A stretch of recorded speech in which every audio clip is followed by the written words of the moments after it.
a wonderful change. Yeah, I'm not complaining in the least. Welcomed and wonderful change. Hello, everybody. I'd like to bring this meeting to order. If everyone can take their seats, please. So it is 4:02, and I'd like to bring to order the Kane County Committee of the Whole. Clerk, could you call the roll? Allen, Arroyo, Bates, Berman, Doherty, Garcia, here. Gripe, Right here. Gums, Iqbal, Iqbal present. Juby, Here. Caius, Caius present. Leonard, Leonard here via Zoom. Lewis, Linder, Linda present. Molina, Molina present. Penesis, Hannes is here. Roth, Sanchez, Strathman, Here. Surges, Tarver, Tepe, Tepe remote by Zoom. Williams, Williams present remote. Young, Pirog. All righty, thank you. I'm here. We do not have a quorum in the room, so we will be not presenting our release of closed session minutes, so we will not be going to executive session. So we will defer that to next meeting until we do have a quorum. Francis, you can hang out if you'd like, or if you're comfortable and you're having a good time, listen to. Okay, wonderful. We always love you staying. All right, we have Pledge of Allegiance, and who would like to do that? Sir, please. Pledge allegiance to the flag of the United States of America And to the republic for which it stands, one nation, under God, indivisible, with liberty and justice for all. You got it. Thanks. She won. And behind us, we have bragging rights. Yeah. Very good. Leslie, well done, well done. You coached Bill well. Yeah, I wish I had something to do with it, but I sure didn't. Congratulations, congratulations. I know Anita was just absolutely thrilled. Okay, may I have we don't approve any minutes because we don't have a quorum in the room. So we now have one public speaker today. It'll be Mr. Ann. Madam Chair, Yes. this is Mr. Roth. I'm in on Zoom. All right, I'm- welcome, Mr. Roth. I'm traveling in and I'll get there when I get there.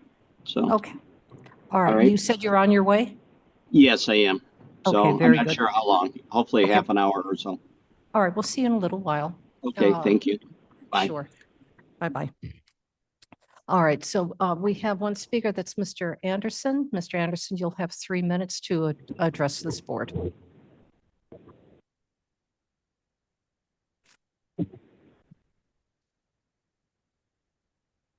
Good afternoon, Brian Anderson, Sugar Grove, Illinois. This was unplanned for me, even though I did sign up a couple of hours ago. I wasn't planning on speaking, but I did not want to wait until the March 11th when the full county board is here. I was hoping, one of the state's attorneys was going to be here just for a reference, but I came specifically for two quick points. One was directed at Mr. Caius specifically. You've been doing your awareness campaigns around Kane County for the tax referendum, which we certainly appreciate. I've been to all three of them. And last night, as I was presenting, I try to always be respectful. I try to always be polite. And knowing that I've been trained in this room that the speaking is about 3 minutes, I certainly respect people's time.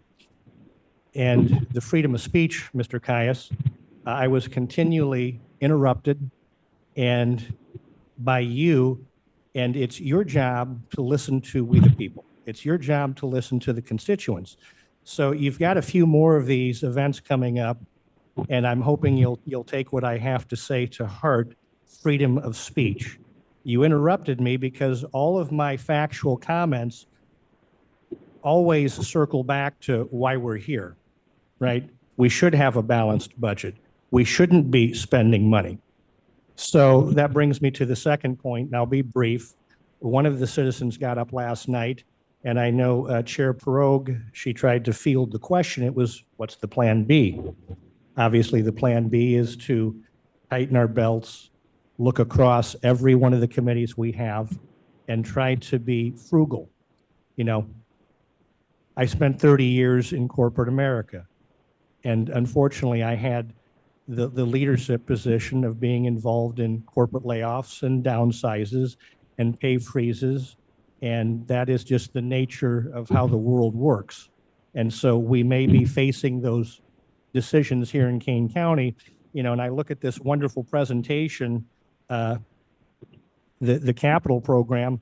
We should be talking about where we need to save, where we need to cut, and maybe have a capital plan freeze.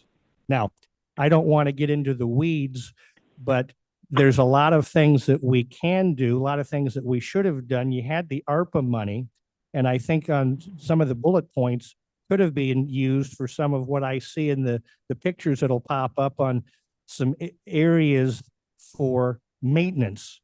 But we should be taking this very seriously. We should not be talking about spending more money. Sometimes we have to say no. Thank you very much. And I hope you take to heart what I've had to say.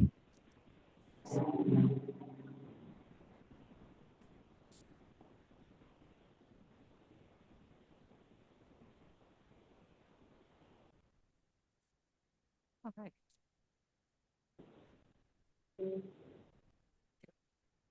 Thank you, Mr. Anderson, for coming to speak. I did take notes. That now we have our presentation of our Kane County's Capital Projects Program. And Roger, who's going to be presenting that? All righty. You have the floor, sir. Let's get started. I was joking, we can have the extended play version or the more modified version, but we're going to go through the capital program. This is more about what we do in the building management department, not so much IT, but it's very similar in IT, but building management's a substantial amount of our work. And so we're going to focus on the capital program for building management. We do have a few people here that help put this type of work together, and I just wanted to introduce a couple of them real quick. If you haven't put names to faces, you probably are familiar with Heidi Files is back here. You have Matt. Why don't you stand up, Yeah, please? Heidi, go ahead, stand up. Heidi helps with the capital program and helps put together presentations like this, but also works on the 5-year capital plan, the vetting of capital requests, prioritization with us and with the departments and offices, and then ultimately carrying out the concepts and the planning processes. We also have another project team member, Mark Smith, who works in same capacity for projects. We have Matt Walker, who's a director of maintenance, and then we have Anthony Pasalia, who's also a director of maintenance with us. They are really the kind of the point person for the maintenance of all 27 buildings, just under 1 million square feet. So they manage all the maintenance technicians and the building engineers, and they help us with all the different services that we offer in the building management department.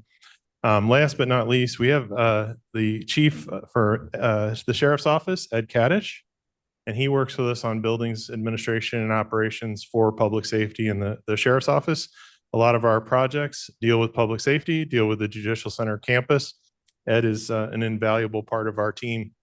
So I just want to thank them. We have a whole group of people that work back at the office. We'll talk about that in a little bit, like how the department is set up to handle these things. I just want to make sure that we give them their due credit. I said this many times before, I'm one person. All of these things happen because we have a really good group of people. We have a great team. We're going to be adding another person to the team very soon to come in, who will be the chief of buildings. He'll be working with me on the plans for the buildings, much that like we've had in the past. But that position was vacated a few months back, and we're going to be bringing a person in. They start on March 3rd, and I can talk to you about that a little bit as well. So we'll get started. Let me see if this will advance some slides for me here. So why does this capital program matter? And why are we here tonight?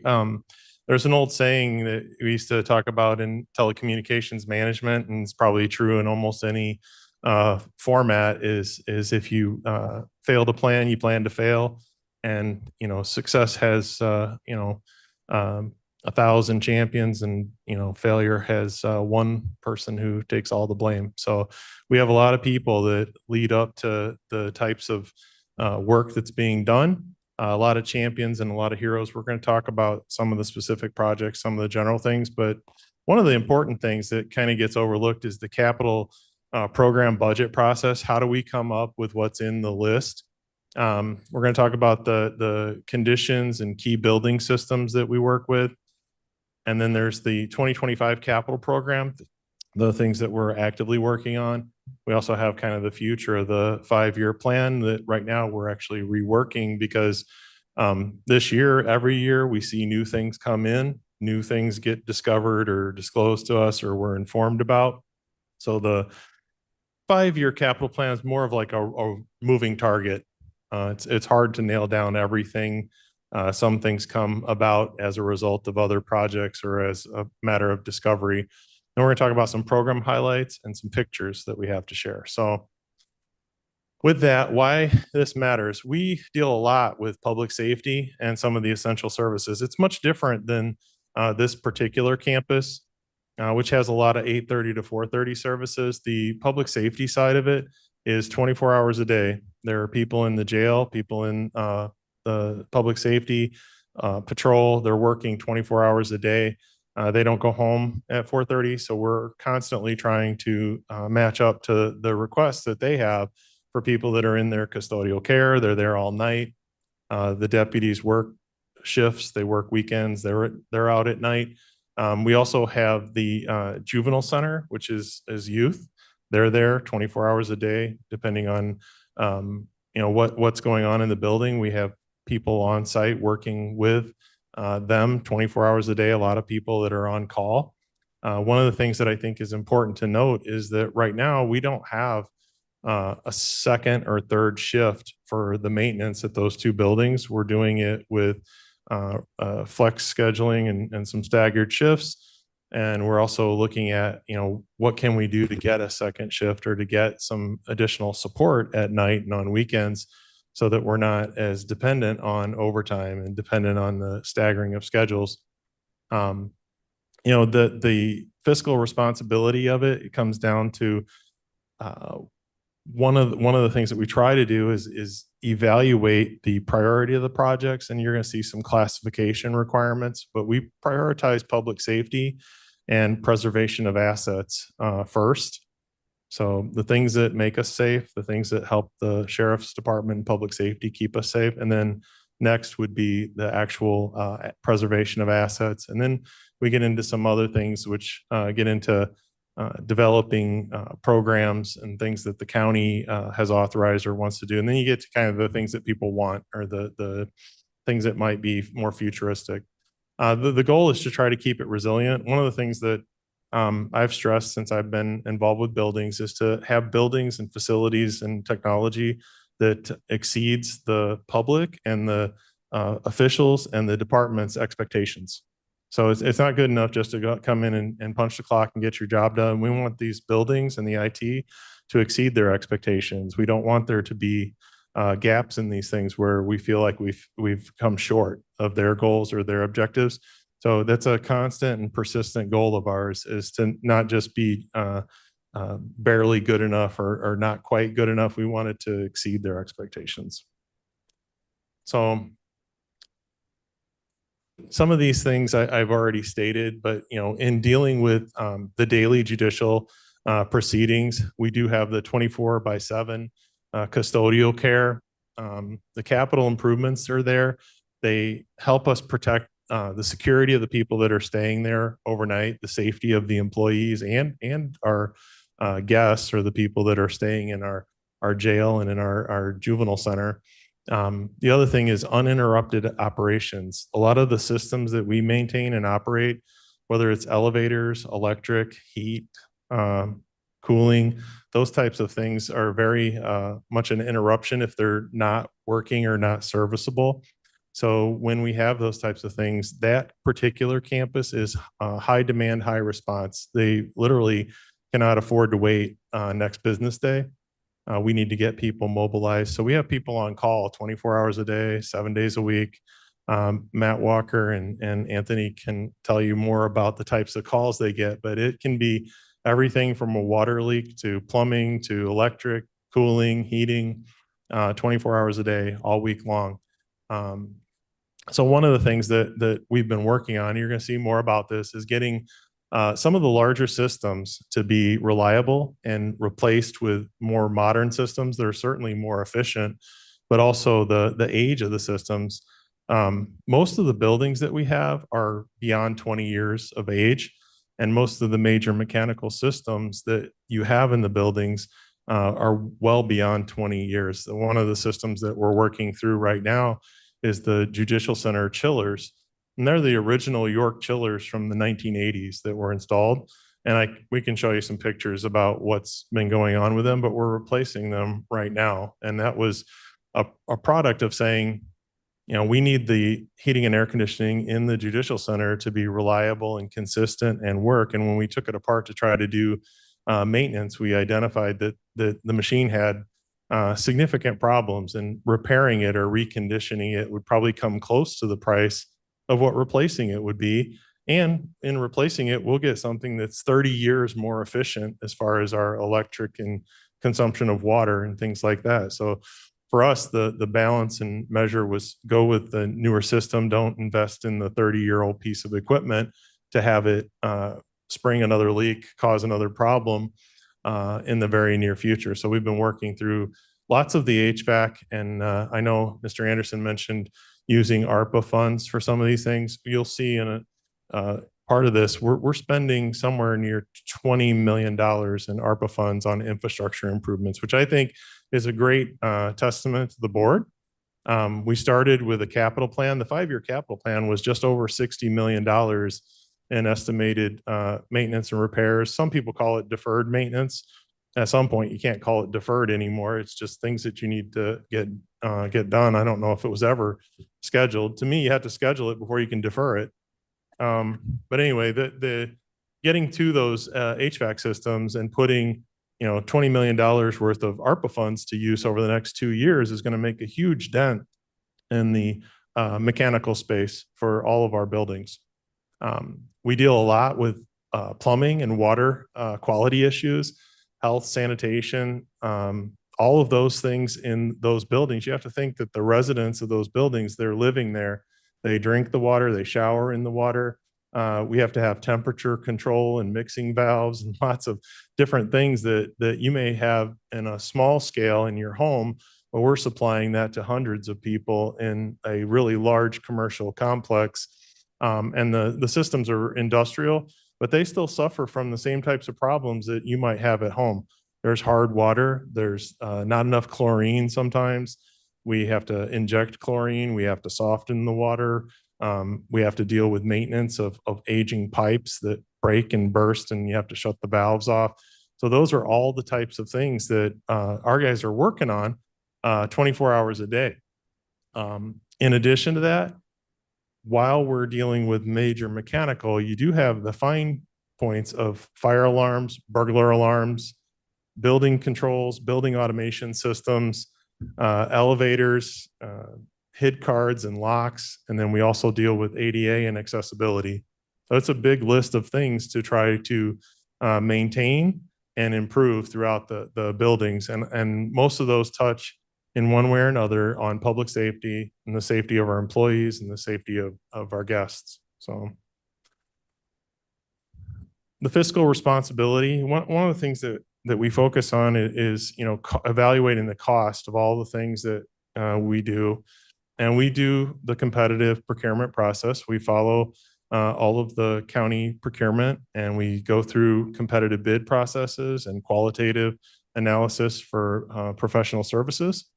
We also spend a lot of time looking at quotes and walking people through buildings to try and get the best price and the best services that we can for the county. It is a difficult job. It's constant every day. But if we are not doing that, we need to get through that part in order to get to the actual work, to execute the work.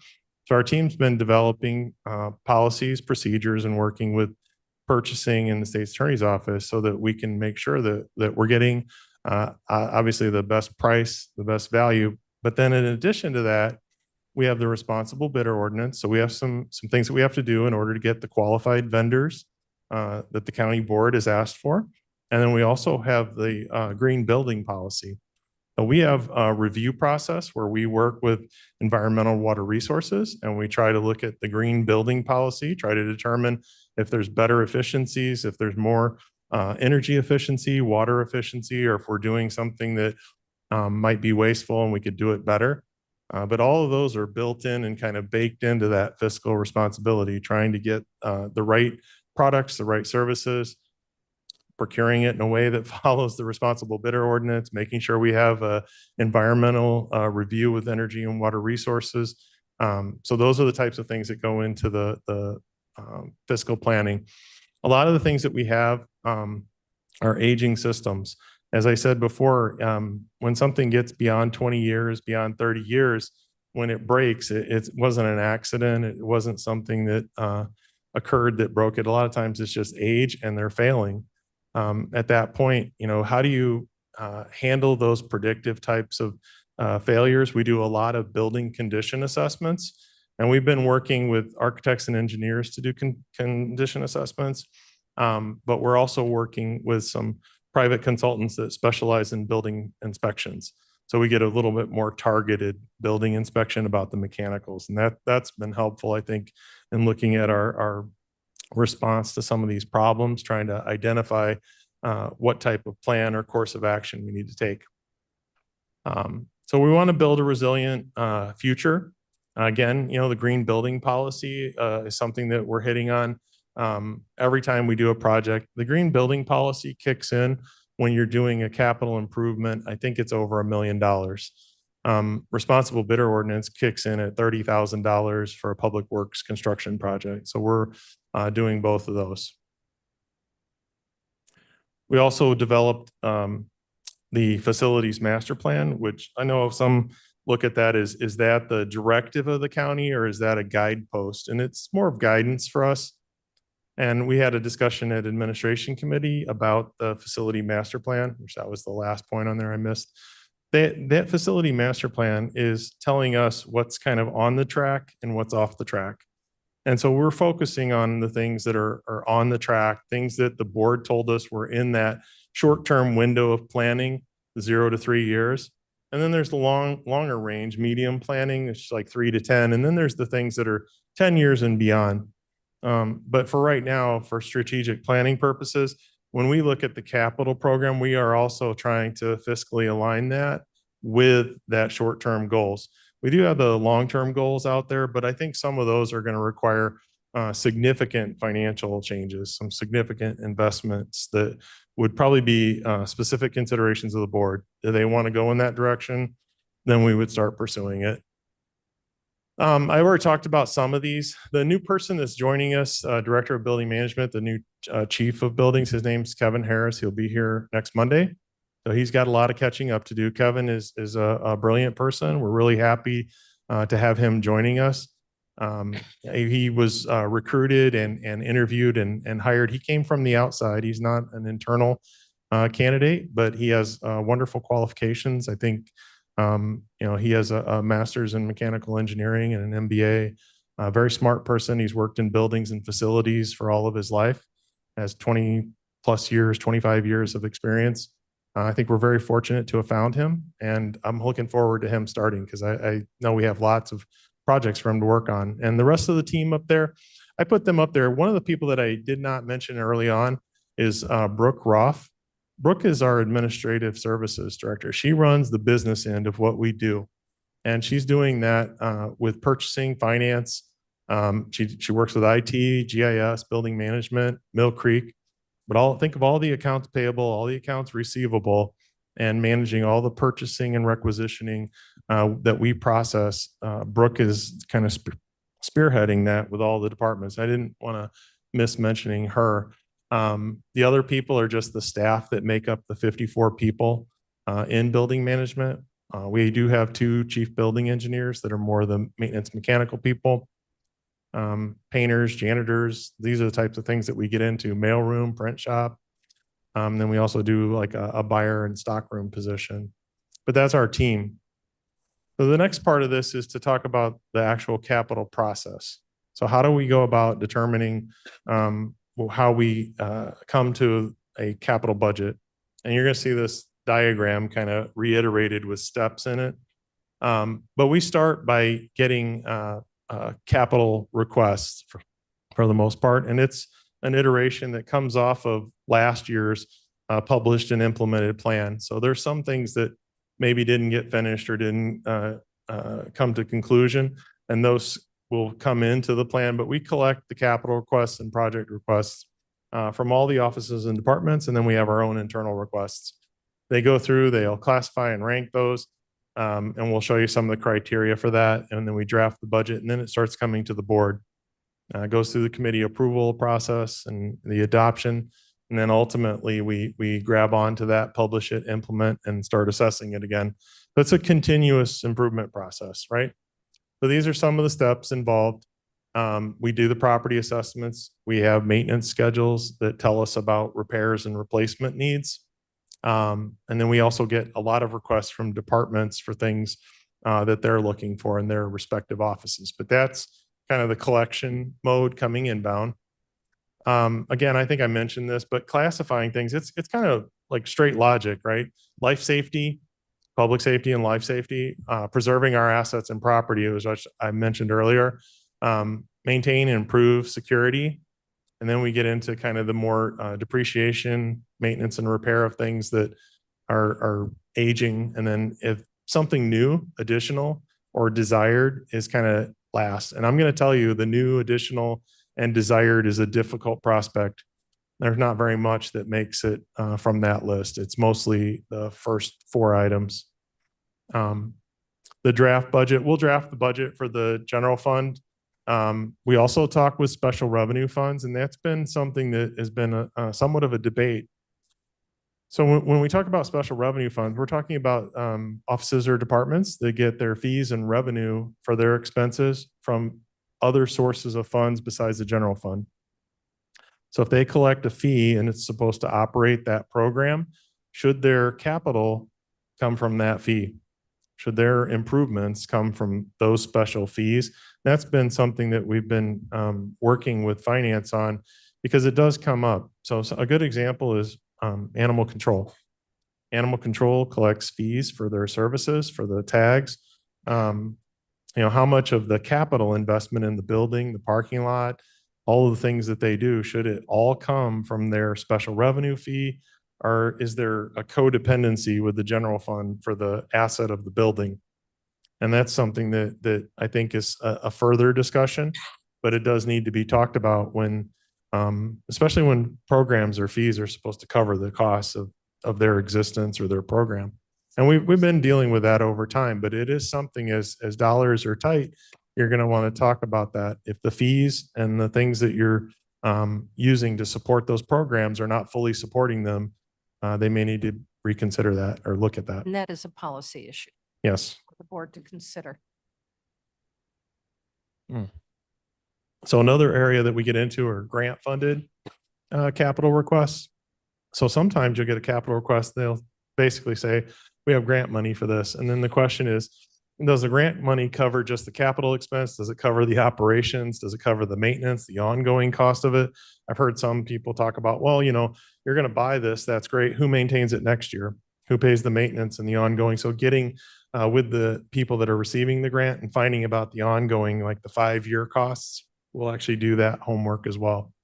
The last one is year-end balances or rollovers. There's a lot of projects that can't be completed in a fiscal year. So you'll get into November You'll be closing out the final procurement, closing the year, and some of it will roll over into the next fiscal year. So we have to work with finance to get that into the next year's budget. So it's a part of the budget process to continue a project from one fiscal year to another. We do go through the committee process. Our budget goes through administration committee. That's where it starts. We'll do a presentation there, finance, executive, and then we get full county board adoption. Usually there's a presentation of the budgets at committee of the whole. I think usually we get 3 to 5 minutes to talk about all this. It's a short abbreviated version of the budget, and usually it focuses on significant differences, like what's different from this year and last year. But that is our committee structure. We do publish as much information through the committee and on the website. We did implement a new capital projects website, and we're adding more content to that. If you want to visit it, it's kanecountyil.gov, and it's /capital. So, and it's linked off of the building management pages. But the public transparency, it's summaries of projects, kind of the overall schedule, and it defines like the capital dollars and where the money came from. The other part that we have is an implementation plan and a schedule for implementation. We follow a lot of the standard principles of Project Management Institute, PMI, and we do that in order to manage the statement of work, the cost, and the schedule. And then we also look at risk and change management. So all of those components are wrapped into that, and I'll show you that in a minute in a slide. We do annual reviews, and then we're trying to work on progress reports so that the committee is informed and the county board's informed. But that leads to this slide, which is what I was just mentioning about our project methodology. This is nothing necessarily original to us, but it's kind of customized to what we do to initiate a project. When I started working with building management, one of the things that we identified was that initiation stage where you inform the board of the capital projects that are being started needed to happen, and it needed to happen in a more formal way. In other words, get the list of projects in front of the board so that they have them and they know what the costs are associated with them, and get them in there early as in before you finish planning, before you've done the bid, before you're asking them to approve of the final documents, get that initiation where you're showing them the rough order of magnitude. How much does this cost? Do you really want to start this? In the past, there were times when some of the projects would get a lot of planning done before the board had good consideration of whether they even wanted to do it. So we kind of short-circuited that and said all initiation starts with the board. If the board didn't initiate it, we're not doing that. So you get the chance to see it when it's a rough order of magnitude and it's an idea or a concept. And then if you say go forward with the planning process, we'll do the second phase, which is planning. And that's where you get a full statement of work. We take it out to get the competitive pricing and the bids. We bring it back in for the evaluation. We go through the full award process. Then we bring back that to the county board for their approval of the award and the contract. Then we go into execution to do the work. Then you see the monitor control is change management, how you change the project once it gets started. And then probably a big one that I think is something we're still working on and need to continue to stress is closing, making sure the county collects and manages all the documentation from what they're doing. So, 10 years from now, you have as-built plans, organization of the information so that somebody in the future can have access to it and use it for, whether it's warranty repair or future renovations, all of those types of things come up. And we've struggled with that, trying to find documentation and information from years past. This is the capital projects website, and you'll see where it talks about current project spotlight and completed project spotlight. And then there's also just below that, there's a link where it shows like a link to other projects. But we're going to be updating that. We have some people working on that, and they basically provide pictures and some brief details about the projects. So now we're going to get into some of the fun stuff, which is pictures. And we're going to play a game where we ask you, what is this? But I think we'll just go through and kind of explain it for you. So we deal with a lot of systems that maybe have been through different series of neglect or overlooked over the years, or, for one reason or another, the maintenance has not been up to par. We've been working the last 2 years to go through all the buildings to try and find these things, assess them, and get them addressed. What you're looking at on the right-hand side is basically a return air vent from the jail. So that's air coming out of the jail that's supposed to return back and recirculate. And I believe we had was it Service Master? Service Master, yeah, gave us a really good deal. They pulled all those out and pressure wash air, blew air through them, cleaned them all out. And that's like the air return, just getting the air volume and the flow proper. It was a matter of pulling all those out and cleaning them.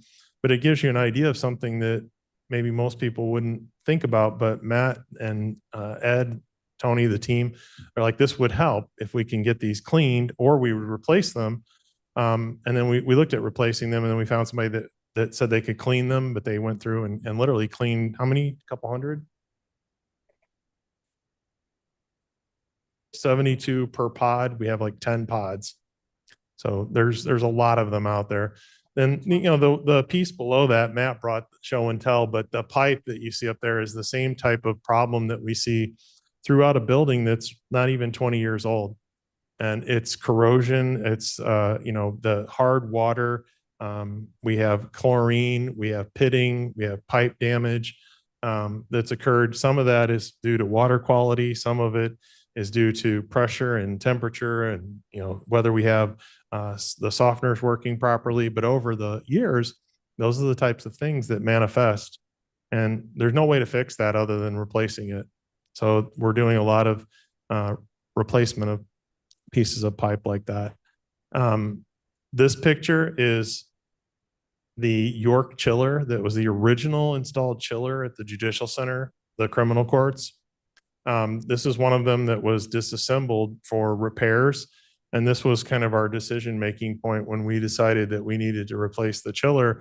They were describing all of the worn components and damaged components and things that would go into rebuilding it. And then once you put Humpty back together, you still have a 30-plus-year-old chiller, and other things could go wrong. So the question was whether we put all the money into the rebuild of the existing one, or go with a modern air-cooled chiller that has higher efficiency and is also more stageable, so we can actually ramp up and ramp down the utility of it. So that was a decision that we made about a year ago. The lead time just to order the air-cooled chillers, I think, was almost a year to order it. So if you have a major failure, we're thinking, okay, it takes a year to get something in place to replace it. So we need to schedule this. This cannot be done in an emergency. So while we were waiting to replace it, we actually brought in a temporary chiller unit. We ran the building off of a temporary chiller and the in-house second chiller. And then basically at the start of this winter, we went cold turkey, cut the chillers off, removed them from the building. So right now the new chillers are landed and we're waiting to have them all piped in and working before spring. So that project is on the ground right now running, and we have to get it up and running probably early April at the latest. We're hoping for late March. More interesting things. These are the types of piping issues that you see, and failed, drains and sewer pipes, water tanks that are throughout the building to hold water. But we have persistent issues throughout different buildings. This is, probably one day in the life of what our maintenance team will see. And a lot of this stuff is stuff that you can disconnect, take apart, replace the pipes. You can rod and get the opening, but it is persistent. It's constant. It's always something. And that's what happens with old buildings. We don't look for that to change necessarily, but it is a constant maintenance challenge. More pipes. The one in the middle is actually a water filter that was springing a leak and popping. Those water filters are actually recent vintage. Those were put in for filtration at the source so that we get clean water to people in showers and drinking water. And then oops, I almost lost the mic there. clogged and deteriorated boilers. The one on the right, if you look inside that whole opening at the top, it's corrosion and it's basically getting plugged or blocked up with metals and minerals inside the actual boiler. More examples of like these are the mixing valves. Yeah, you know, boiling hot water and cool water, you have to get it to a nominal temperature to manage it in the system. So there's mixing valves. We've had a lot of mixing valve issues keeping temperature throughout the buildings. We have a lot of damage to insulation on pipes over the years, people trying to get things to work, take things apart, fix things, and you come back and find out they haven't restored insulation. And it's like, okay, we got to put the insulation back. Some leaking chemicals on the right that they found. These are some more examples of failed piping that we're seeing. Middle pipe is really interesting. That's actually I think that's a sewer pipe that they pulled out. Again, you know, lots of interesting things with water and wastewater that when you get into the building and something's reported, you pull it apart and the next thing you know, it's damaged beyond repair. This is an interesting, the controls on the left, the one looks like it's kind of toasty and burnt around the edges. It's an old control unit that had obviously an arc and caused damage to the control. On the, you know, as you go across, there's deteriorated AC and blower motors. They go around and they're draining and servicing and doing preventative maintenance now. So they find all these things and we're actually doing the work to try and fix those. A lot of those are coming out of operating expenses. So when you look at last year's operating budget, which was really our first run at the operating budget, I can tell you that we spent every dollar that you budgeted for us fixing things like this. It was one of the first times that I can recall that the building management team actually exercised all of the money that was budgeted for doing maintenance and repairs. And we were trying to fix things like this as they come up, address them, get them fixed, get them working. This is another example of piping sedimentation. The one on the right, that's the tower, right? The chiller tower. So that's part of the chiller system at the Judicial Center that we're taking out. The middle one too is when they disconnected all the pipes to repipe the new system. We knew there was problems because of circulation. We couldn't get circulation. That's why we stopped using the one chiller, but that's what they found when they started taking the piping apart. And that doesn't happen overnight. I mean, that's 20 years of issues with chillers. But we're replacing that chiller system now. All of it's coming out. And you wouldn't normally see this because that would only be visible if you're taking the entire chiller stack outside apart. Roofing systems, you can see damage to roofs and seams.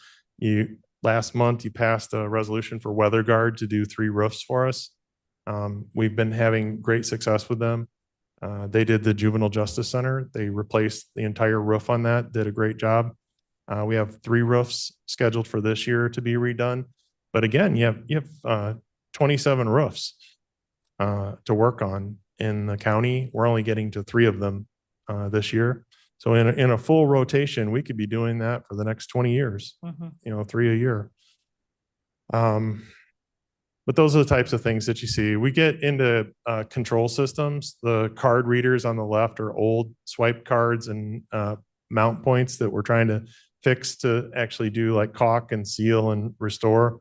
We have problems, believe it or not, with kitchen, laundry, and dryers in the facilities where we are housing people. This year, we're going through a big project to address all the issues in the jail kitchen. The jail kitchen was installed in 2007 when the building was built. Much of it is the original equipment from 2007. And it's been used in a commercial kitchen constantly for almost 20 years, 18 years. So the laundry and dryer machines, a lot of those are aged and need to be replaced too.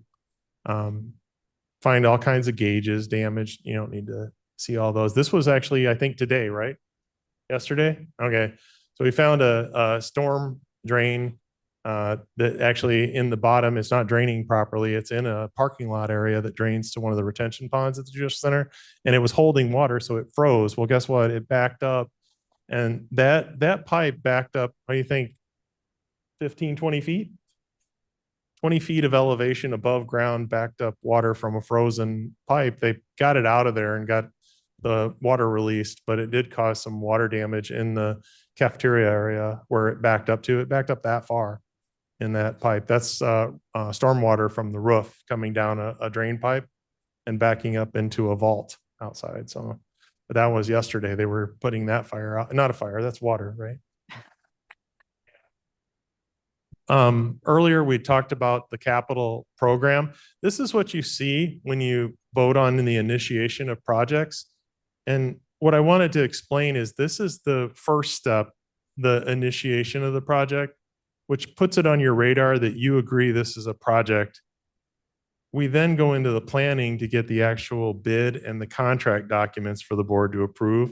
And that's where you would contract to do the work. But you see this more frequently, which is the list of projects. And probably the most important thing maybe to reference is the ARPA funded projects in the third column from the right. And what you'll see, most of them are HVAC and building improvements in that stack, but it is $20 million in repairs that you're doing to existing buildings to put the ARPA dollars to use for heating and ventilation systems. Without that funding, those projects may take 5 to 10 years of funding. We were averaging somewhere in the $3 to $5 million per year in capital. Only recently did we have close to 10 million in the capital fund, and then subsequently with ARPA now we have another 20 million. So we're spending $30 million on capital reinvestment in our buildings, which is a huge benefit to the county. The only thing I would say is that there are literally $30 to $40 million more in building repairs and maintenance things that we need to be thinking about over the next 5 to 7 years, let's say. So when you look at it from that perspective, with inflation and the costs going up of different things every year, that 40 million in 5 years might be 50 million. So you're on pace, if you want to keep pace, somewhere around $8 to $10 million a year to support 27 buildings for a capital replacement. It could be less, it could be more some years, but just for your own reference, to understand what it takes to maintain that many buildings. If you have a $50 million capital plan for 5 years and you're at a good pace, or 7 years pace, you're going to be spending $8 to $10 million a year. Again, you look at some of the buildings, and we were doing valuation for just the sheriff's building in jail. It was built for $56 million 18 years ago. That same building probably has a nominal cost somewhere between 80 and 100 million right now. And I think it would probably be higher than that. So it's a $100 million building, and how much do you put into it every year to maintain it, to keep up with all the maintenance and all the mechanicals? And that's just one of 27 that we have. The Judicial Center, very comparable. I think that building would probably be more than $100 million building. So it's a very large facility. We've looked at adding a comparable space to that building for the clerk and some other functions, and the price gets up to $80 to $100 million real quick. So preserving, protecting, reinvesting in these buildings is really important. And that's really what most of our message is that the capital program is critical to the success of the county as much as the people. We have to invest in the capital as well. These are just some of the pictures again of those are the new air cooled chillers on the right.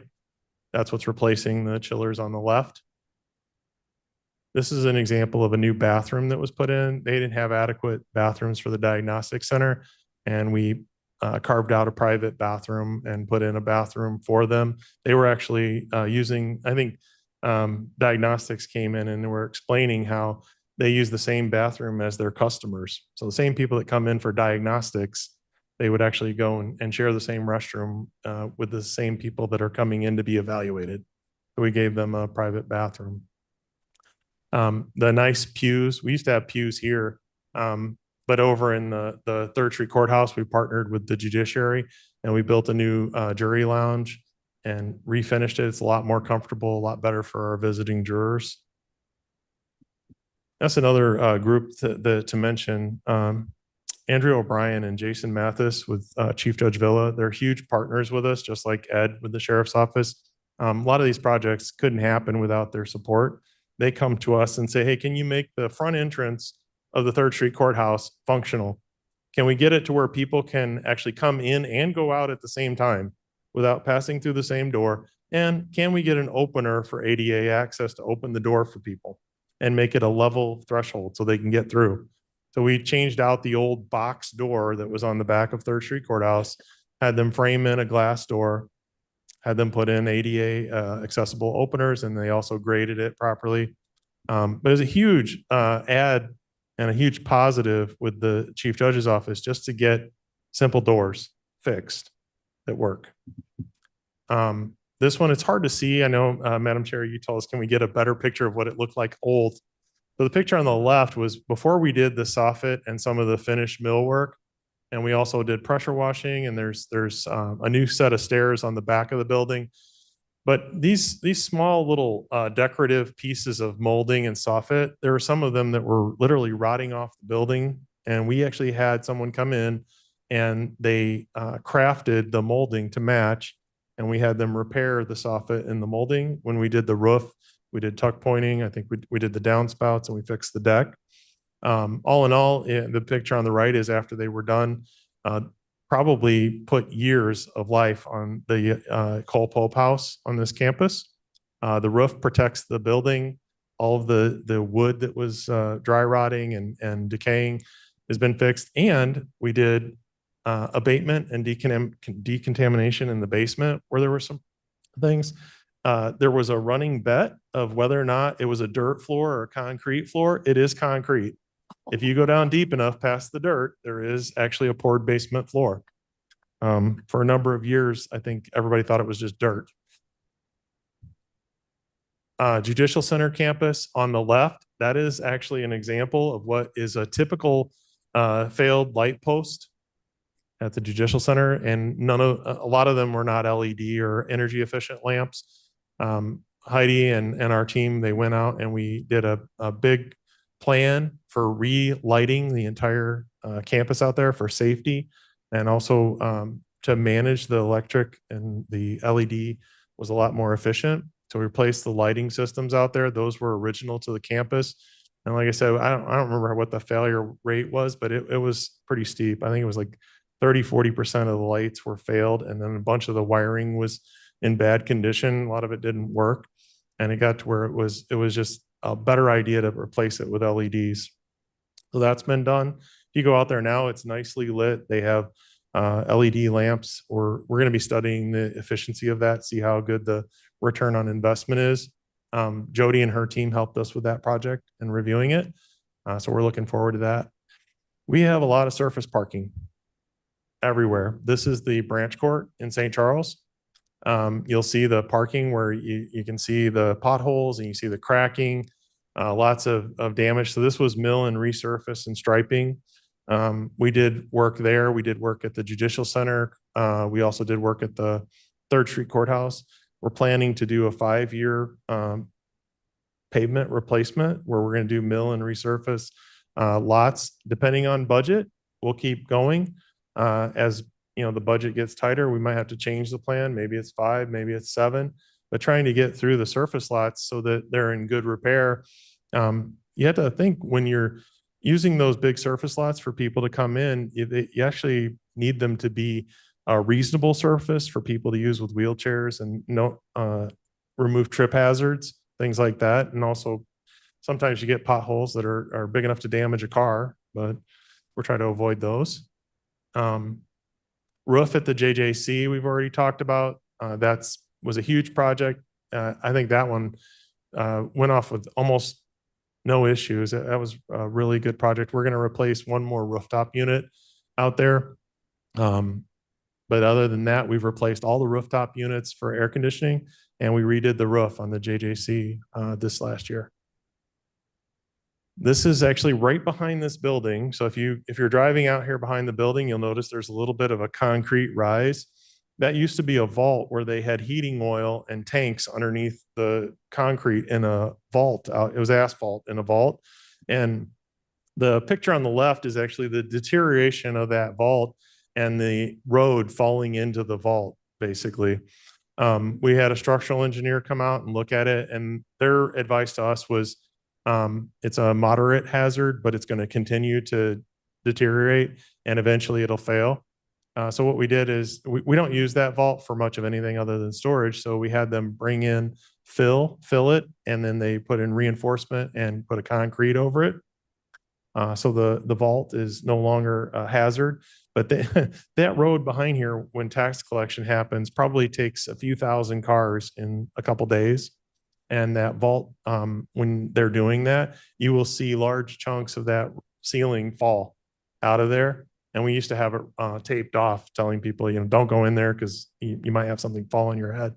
But we fixed that last year and had all of that enclosed and then resurfaced. This is the court reporter's office in the cafeteria at the Judicial Center. This was a project through the Judicial Facilities Capital Fund. This didn't come from the general fund. Only a small portion of it was general fund. The Judicial Facilities partnered with us to build a space for the court reporters to operate out of. If you're familiar with it, in the past, the court reporters operated out of the courtroom, and then they had a few back kind of half office, half closet areas that they operated out of, and they gave up a corner of the cafeteria for us to build out offices for the court reporters to operate out of. Yeah, I wish you could see it better, but it's in this back corner.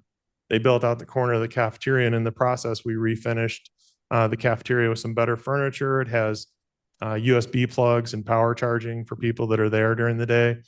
We also did some things where we did some enhancements around the cafeteria so that it looks better, functions better.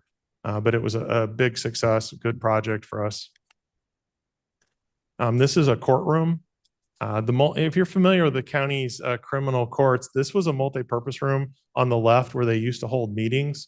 Because of the need to have more courtroom space, they asked us to work with an architect to develop a full-blown courtroom in that space. So on the right is the end product. After about 8 months of work, we actually worked with our architects, engineers, and construction and put a courtroom in what used to be just a square room. And that was done about this last year. There's all new technology in it. There's the audio, visual, court reporter, everything. And that was also a partnership with the court facilities, but our team managed the construction with our architect and construction manager. These are just a list of other things that we've done in the past year and a half, but they kind of fill in the gaps between some of those projects. We are working on the Elgin building that was purchased for the health department. The concept plan's pretty much done. We're waiting on the orders for roof and air conditioning work that needs to be done. But I'm thinking we're still going to be sometime in late April, early May is kind of the time frame that we think we might have all that ready to go. Some of that depends on what types of customization people might want, if there's some things that people want constructed. But we're still working on that. Another big thing from our team is while we're doing all this, Matt and Tony and myself and others that have been involved, we actually transitioned all of the cleaning from a contractual service to in-house. And that was done as a demand from a lot of our partners for consistency, reliability, for background checks. And what we did was we looked at the cost of the consulting and the cost of staffing it, and we tried to make it a zero-sum game. So we hired the people and staffed it and brought in people to help with ordering. A lot of the management team that we have helps with supply and ordering to make sure that that work is done. But then we have a team of people cleaning the buildings. It's been a much better service. It's going to get better as we go through this process. We've been doing it for about a year.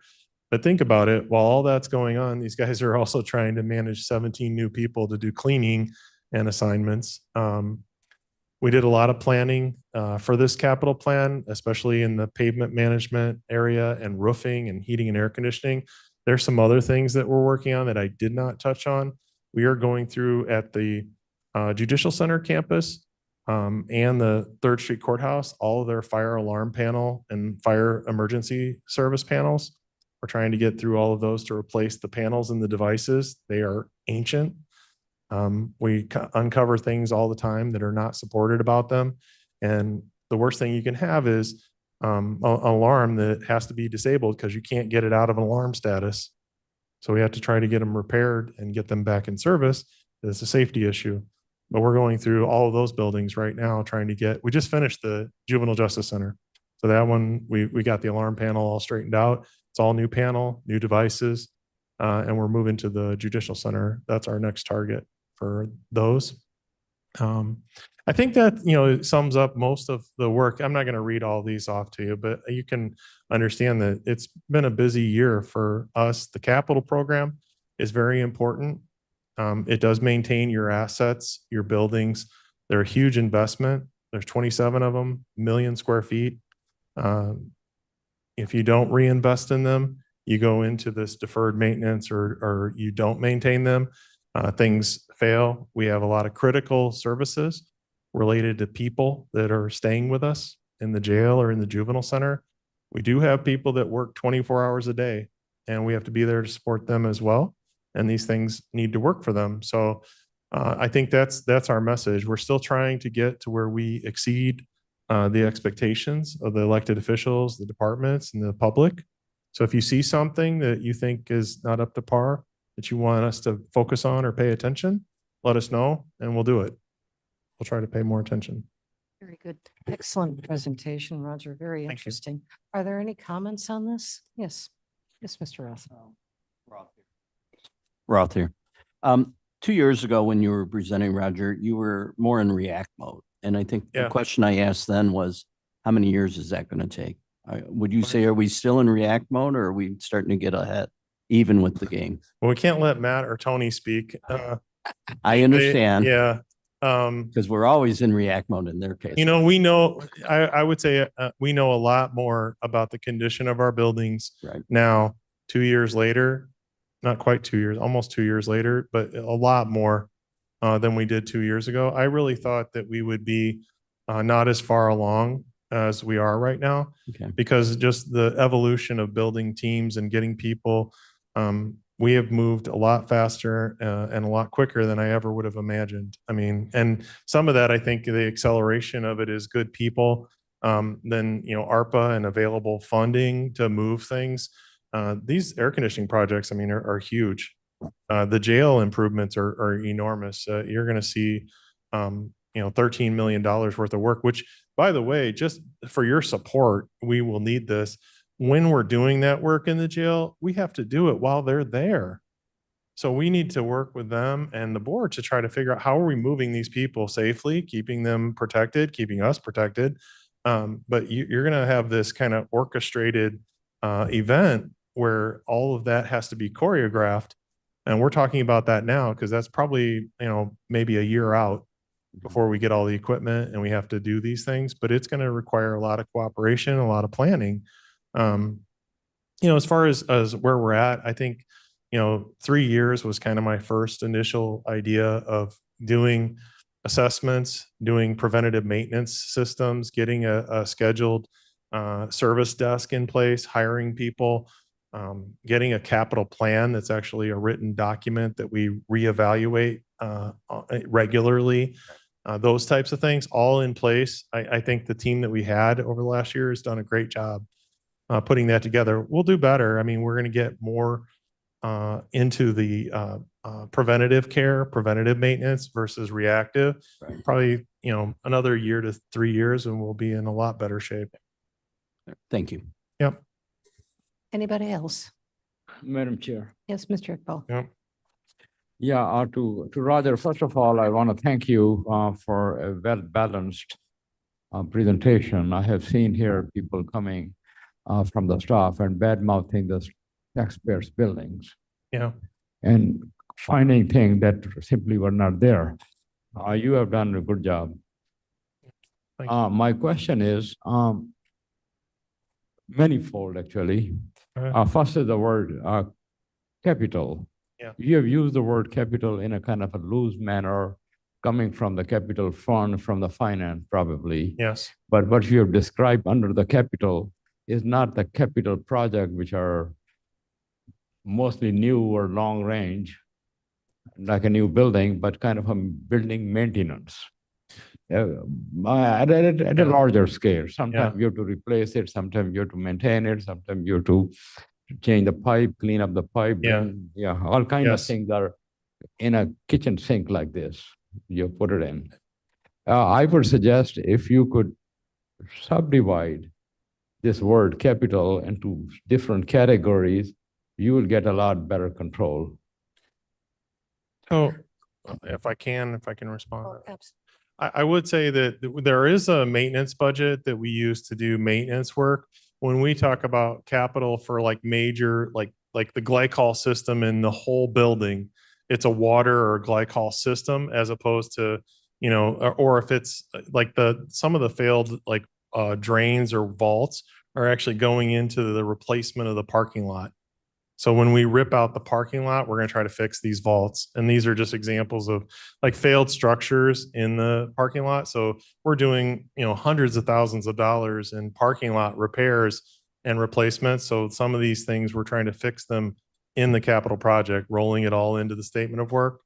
But yeah, the normal plumbing, normal electric, that comes out of maintenance, repair, operating budget. Yeah. Well, there. But we can try to work. Yeah, talking. Go ahead. No, I'm just saying we can try to, if there's areas where we can break it out, we can. Yeah, if you can categorize different Sure. things or like parking lots. Yeah. They could be categorized as having a sealer every 30 or a big. Yep. You know, something every 7 years, that would be a lot better. I mean, it Yeah. would be more methodical. The sealing of the parking lots and striping is a operating maintenance cost. The resurfacing, remilling of it was capital.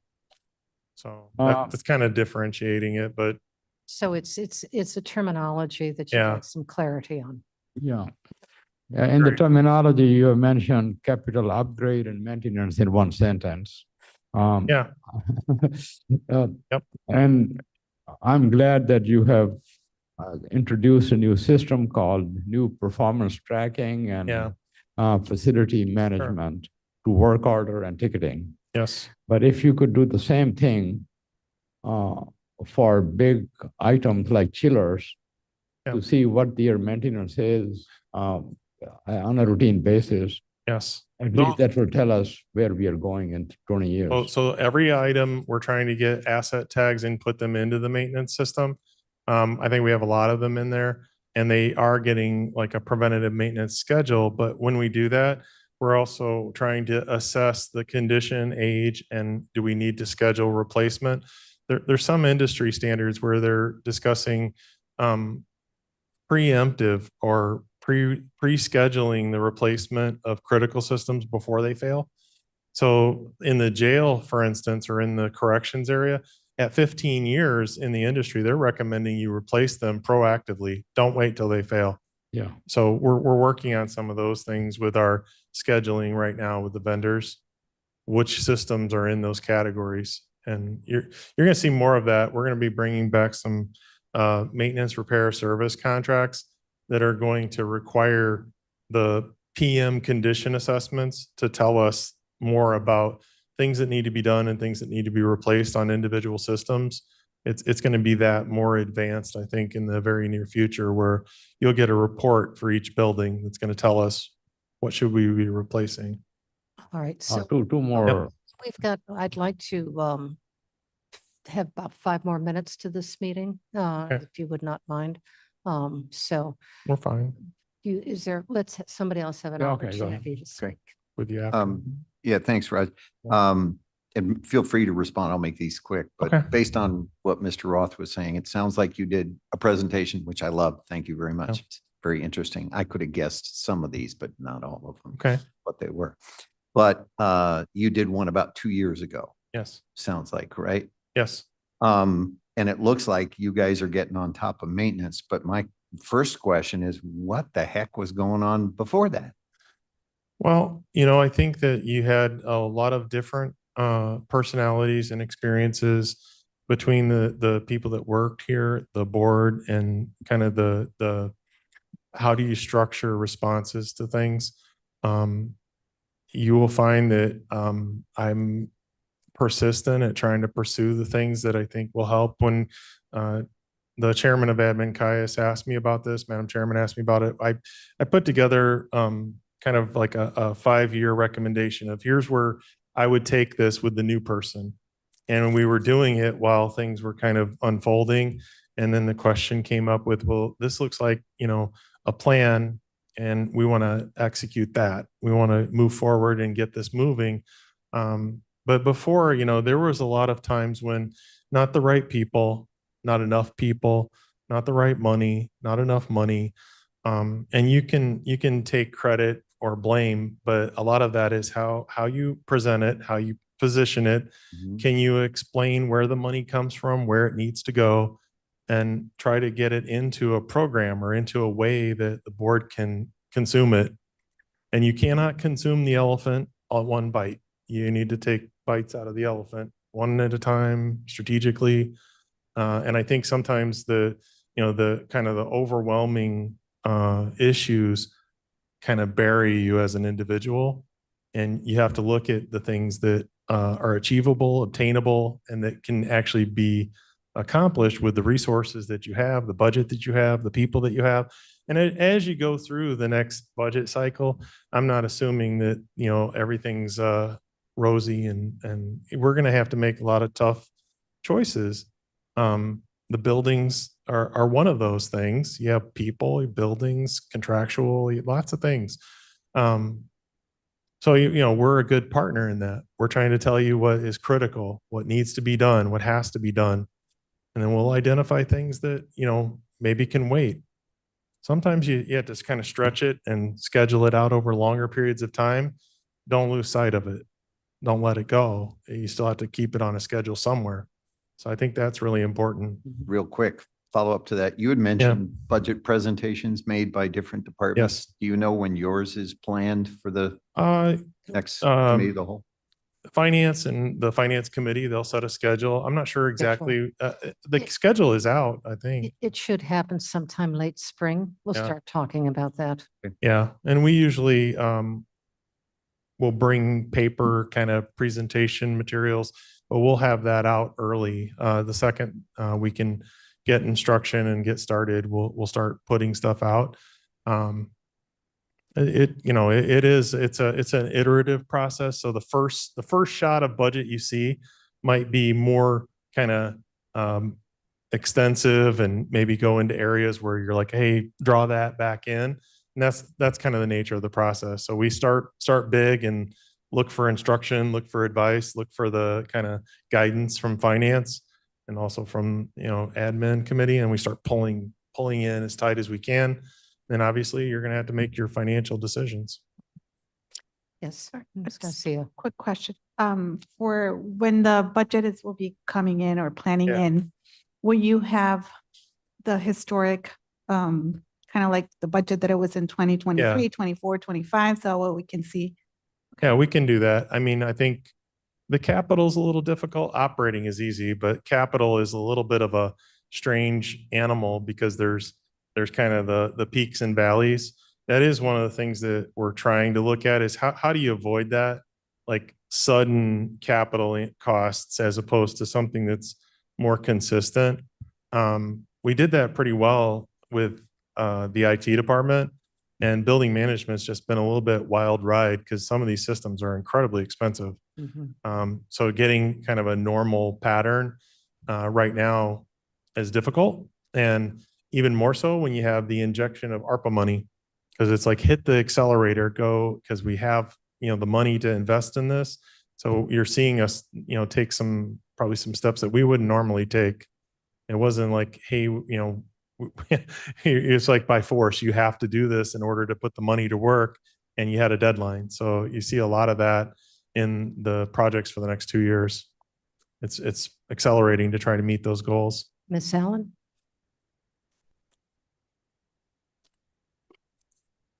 Alan here. Two things. Can everybody hear it? Maybe closer to the microphone. Okay, is that That's better? much better. Two things.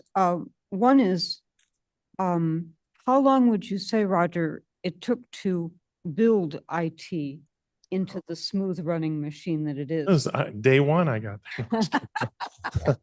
I mean, course. give yourself a break that it's been some years in the building. Yeah, And it's gonna take some years with building management as well. I started in 2003. 2002. So 22 years. probably about the first 5 years of working through that, we were replacing mainframe and microcomputer systems and lots of really old systems. So you can only, and you don't have enough staff, so you only do one at a time or one big system. So in the time I've been here, I think I've replaced almost every system in the county. I think we've done every one of them. They're all under maintenance contracts. They're all sustained. They're all upgraded. Probably took us, we did the sheriff's system in 2006 and 7. Finance was 2004 and 5. We did the court system in 2014. So that was like the last major system was 2014. And those have all been upgraded. But by about 2014, we had all of those major systems in place. We've replaced tax administration with that was a big one. So that was about 11 years under your purview. Yeah, To get from to point- get through all of those systems was about 12 years. Yeah. Yeah. And And some of that's because, money and resources. It's not because you want to do it. You just couldn't get to it. There's no way. Yeah. So question number 2 is if you can try to see the whole elephant. Yeah. If we were able to have a baseline where everything was more or less under control, replaced, repaired, and on a Yeah. maintenance system. Do you have an idea of how long it would take to get there? And then how long would we be able to enjoy that? If we keep up the maintenance, then Yeah. we won't have these. You're kind of That is. looking at a crystal ball, but if you look at the money that you're looking to apply to capital every year, and you say that you have $40 million over 5 years, that's $8 million a year. If it's $40 million over 8 years, it's $5 million a year. And some of that's a policy decision for the board. How much do you want to reinvest in your assets? I mean, we've had years where there was almost no capital available, and we've had years where there's 10 million. So a lot of that depends on the board policy and what you want to reinvest in, what you want to, and it depends on us too, to make a business case. This is really important and you need it. You need to do this. And there's other things that maybe you need to reconsider in funding that, how you do it. But those are all good arguments, good discussions to have. But I'd say, you need $5 to $8 million a year, regular investment in the capital of the buildings. And that probably will continue to go up as material and escalation of prices goes up. So if you add inflation index to it, it'll go up too. So 5 to 8 million, 5 years from now, you're in a lot different position than you were, 2 years ago. Yes, Ms. Strathman. Thank you, Madam Chair. I also want to add Yeah. on with that is, but the value of the buildings go up as well. So They we're do. protecting our investments. So Yeah, the replacement cost almost beyond reach for some of our buildings. I don't know. I mean, a good example, not to kind of get into dark corners, but when the complex at the old sheriff's office was built, I think it was built in 72. And when I arrived in 2002, which was 30 years later, there was a discussion about whether to renovate, remodel, and fix the old dilapidated failing jail building, add on to it, or build a new building. And at that point, basically the decision was made, we're going to build a new jail. And that kind of evolved over a couple of years and ultimately resulted in about 2005, 2006, they kicked off the project to design and build a new jail. So 30 years into the jail on Fabian, which was a brand new baby at one point, 30 years into it, they were mothballing it and moving to a new one. And what I'm saying is we can't afford to do that. We need to take care of these things.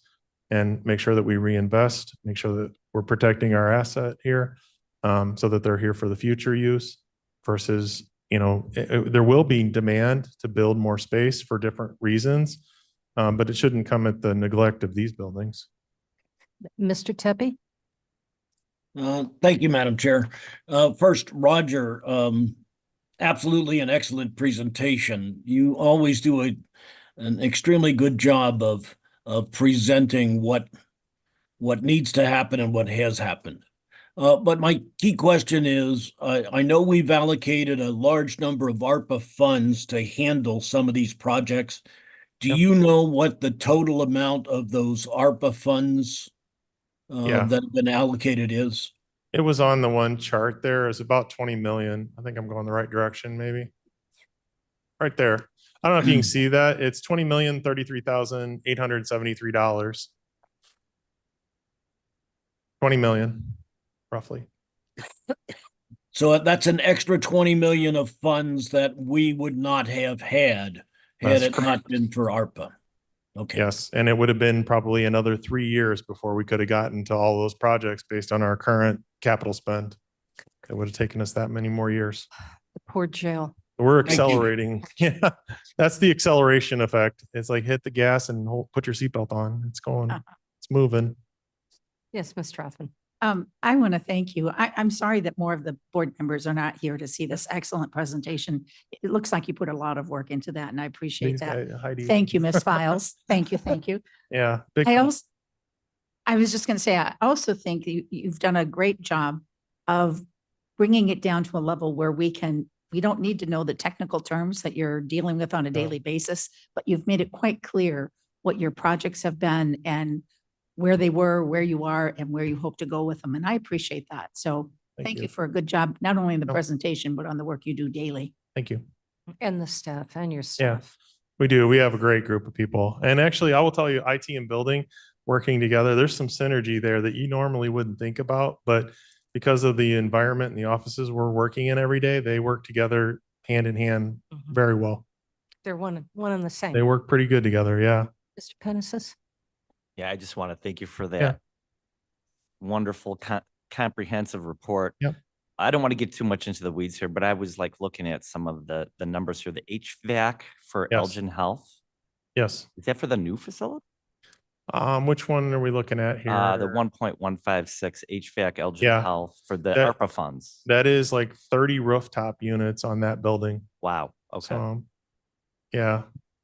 So that's in addition to the Yes. 2.8. And that was discussed in the process of kind of Sure. identifying the cost of it. If you'd like, we did a kind of a nice report on like the cost of ownership for that building. There's also a roof. We're working on the roof too. So Well, thank you, Roger. Appreciate it. Those air conditioners maintained well will Yes. last 15 years. at least, Okay. yeah. Yes. Mr. Roth, last question. That's fine, Roth here. Thanks for doing the presentation and attaching it in the agenda. It's nice to Absolutely. get it ahead of time so we can read it and prepare our questions for you. And I think we need to do I that think you need to thank Savannah. for all the Yeah, presentations. I will tell all your staff. Yeah. The board office does a all- great job, let me tell you. So thank you, Heidi. All the Yeah. committee chairs. All right, well, thank you again. And again, gentlemen Yeah. behind you and lady. Absolutely. Well appreciated all of your hard work on this. Because without you, we would have broken air conditioning systems and a failing back road, which I was always very skittish about. And after I saw what was happening back there, I never wanted to drive in the back of this building, terrified that I was going to fall through and worried that somebody else may fall through. So now that that's repaired, I definitely breathe easier. Breathe much easier. So without that, may I have a motion and a second to end this meeting? Roth will make a motion to adjourn. Thank you. Thank you. Aye. Have a great day all.